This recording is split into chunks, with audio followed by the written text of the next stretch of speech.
नमस्कार, मी अनिता तुमचे स्वागत करते माझ्या नवीन एका व्हिडिओमध्ये। आणि कशा आहात तुम्ही सगळे? आय होप तुम्ही पण मस्त आणि मजेतच असाल। तर आज म्हणलं बाहेर जाऊया कुठेतरी, खूप दिवस झाले बाहेर वगैरे गेलेलो नव्हतो। तर सकाळपासून पावसाने हजेरी लावलेली होती। तर मग काय दुपारी मस्त भजी वगैरे केली आणि म्हणलं आजचा आपला प्लॅन कॅन्सलच होतोय वाटतं। मग संध्याकाळी ना थोडासा पाऊस उघडला 4-5 वाजता। मग नंतर यांना म्हणलं चला जाऊया कुठेतरी, पण आता वेळ पण खूप झालेला होता। तर हे म्हणले चला तुम्हाला कल्याणला घेऊन जातो। आणि मग आम्ही काय पटापट तयार झालो आणि आलो डोंबिवली स्टेशनला। तर इतर ऋषी खूप एक्साइटेड होता, कधी ट्रेन येतील, कधी मी तिच्यामध्ये बसतो असं झालं होतं त्याला। स्टेशनला पण काही गर्दी वगैरे नव्हती, तर आम्ही जरा वेळ तिथे थांबलो आणि लगेचच ट्रेन वगैरे आली। तर आणि ऋषीना घरून बॅग घेऊन आलेला होता, कारण ते मागच्या आठवड्यात ना त्याच्या पप्पाच्या मागे लागलेला की बॅग घेऊन मला पण तुमच्याबरोबर यायचे। तर मग आज पण तो बॅग घेऊन निघाला। तर मग आम्ही त्याची पण बॅग घेऊन आलो। स्टेशनला आल्याच्या नंतर एवढं असं आभाळ भरून आलं आणि थंडगार अशी हवा सुटली होती। तर असं वाटलं खूप पाऊस येतो की काय, आणि आमची फजिती होती की काय पावसा पाण्याचं फिरायला वगैरे काही भेटायचं नाही। पण तसं काही झालं नाही। आम्ही डोंबिवलीहून कल्याणला पोहोचूच तर एकदा पाऊस छान असा येऊन गेला जोराचा। आणि नंतर मग आम्ही कल्याण स्टेशनला पोहोचलो आणि तिथून आम्हाला जायचं होतं सिटी पार्कला। तर आम्ही रिक्षा हे केली आणि आम्हाला माहीत नव्हतं ईस्टला आहे का वेस्टला, तर वेस्टला आहे हे सिटी पार्क। तर मग तिथून आम्ही रिक्षाने निघालो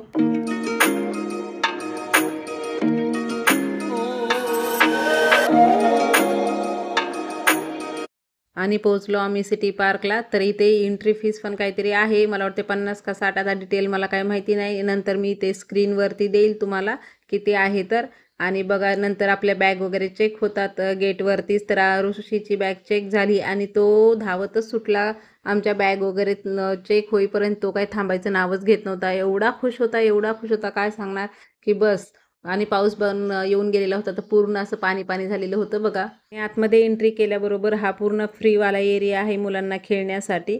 तर ऋषी थोडा वेळ इथे खेळला।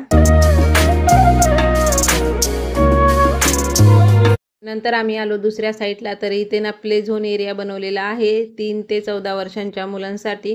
तर आतमध्ये पण खूप वेगवेगळ्या ॲक्टिव्हिटी आहेत आणि मोठ्या मुलांसाठी गेम आहेत, पण याला चार्ज द्यावा लागतो। तर अर्ध्या तासासाठी 100 रुपये असा चार्ज आहे।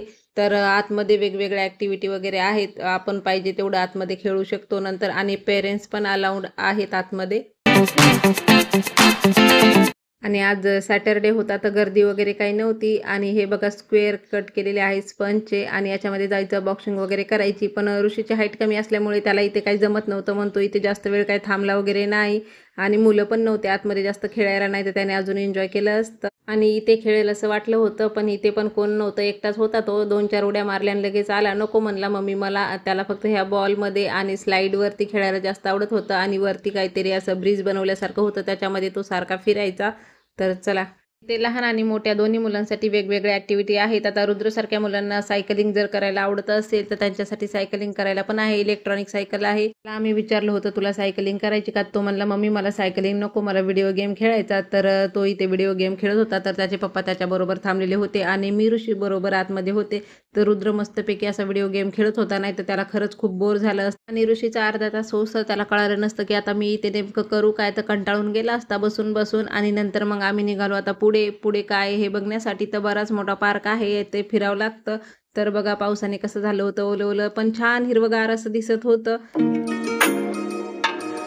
नंतर पुढे जाता जाता ऋषीला ना इथे ट्रेन दिसली, तर तो एवढा खुश झाला ना, आणि त्या ट्रेनमध्ये बसण्यासाठी तो धावत होता, जोरजोरात धावत होता। आणि ते टॉय ट्रेन आहे, लहान मोठे सगळे याच्यामध्ये बसू शकतात। पण ही याला तिकीट आहे पर पर्सन 50 रुपये। तर मग आता त्या ट्रेनमध्ये बसण्यासाठी आम्ही चाललेलो आहे तिथे। आणि छोटीशी बस पण आहे, टॉय बस। तर त्याच्यामध्ये पण आपण फिरू शकतो। खूप सारे वेगवेगळे मुलांसाठी खेळणे वगैरे आहेत, पण आता पावसामुळे बरंच असं बंद पण होतं। जसं की आईस्क्रीमची राईड, परत गाड्यांची, विमानाची, अशा खूप साऱ्या वेगवेगळ्या आहेत। मग यांनी तिकीट वगैरे काढले आमच्या तिघांचे। अगोदर तर रुद्रला नव्हतं बसायचं, पण नंतर म्हणला मम्मी मी पण बसतो, आणि ट्रेनचा वेट करत आम्ही इथे बसलो। तर थोडा वेळ थांबलो आणि लगेच ट्रेन आली, ट्रेनमध्ये बसलो। तर ऋषीची तर खूपच मज्जाच होती आज, खूप फिरायला भेटत होतं, नाहीतर खूप दिवसांनी घरात घरात होता, कंटाळून जातो घरामध्ये। पण म्हणूनच मुलांना घेऊन आम्ही आज आलो। हे बघ इकडून आले, हे बघ आहो बाय करा ऋषीला।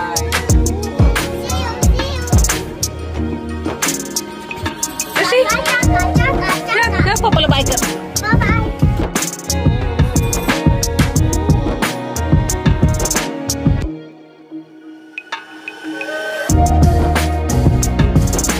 आणि आता ट्रेन निघालेली आहे आणि आम्ही मस्तपैकी असं एन्जॉय केलं, कारण आता ही ट्रेन पूर्ण असं पार्कमध्ये एक राऊंड मारते. तर मला बस आणि ट्रेन लागोपाठच जातात, तर तुम्हाला ट्रेनमधून बस दाखवते. आणि हे बघा, हा आहे पार्क. आणि जसं जसं संध्याकाळ होते तसं तसं पण खूप मस्त वाटतं, लाईटी वगैरे पेटतात. आणि परत अजून इथे म्युझिक पण चालू असतं, ते पूर्ण गार्डनमध्ये ऐकायला येतं, साऊंड आहे जिथे तिथे, तर खूप भारी वाटतं. आणि थोडा वेळ आम्ही तिथे थांबलो वगैरे. आणि छोटासा तलाव पण आहे बाजूला बनवलेला, तर तिथे काय आमचं जाणं झालं नाही, कारण आम्हाला तिथे 7-7:30 वाजले होते. आणि ऋषी पण रडत होता, त्याला काही इथून निघायचंच नव्हतं बाहेर. आणि तो इकडे म्हणलं चला आता कॅफे वगैरे, तर कॅफेत जाऊन येऊया काय आहे काय नाही. तर